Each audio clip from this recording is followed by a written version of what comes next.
Greetings firefighters, Chief Chuck here. Today we're going to be talking about how to create an assessment of an asset in Digital Sandbox. So at this point we know an asset already exists, either we created it or there was one there in the past, and at this point we want to do the assessment. So the first thing we have to do is find the asset. Today we're going to be assessing the ethyl methyl death hazmat plant. And when we search for it, we find there is an asset over on the left. There is no fire pre-incident assessment completed, or there would be a green arrow here.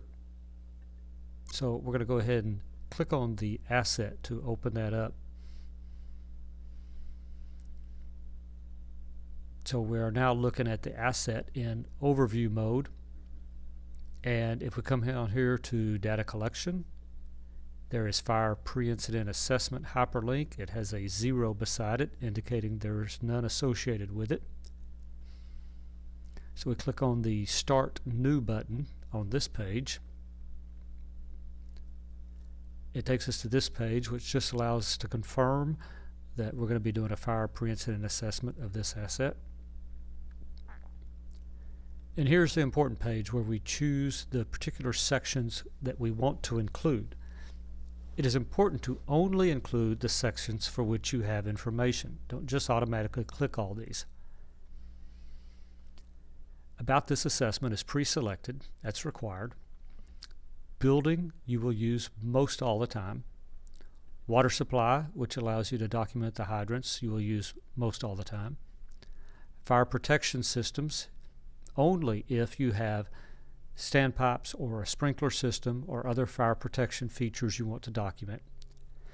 Stairwells only if it's a multi-story building with enclosed stairwells.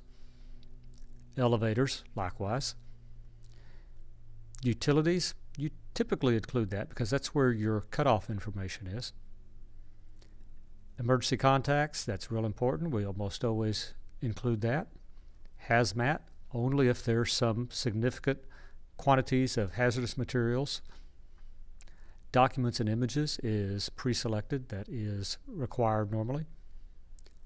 Strategies and conclusions, you'll probably include that more often than not.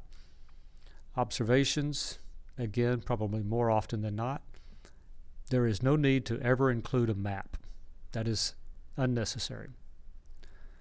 Once you've selected the ones you want to include, click the Save button. It will build the assessment form and take you to the first section about this assessment.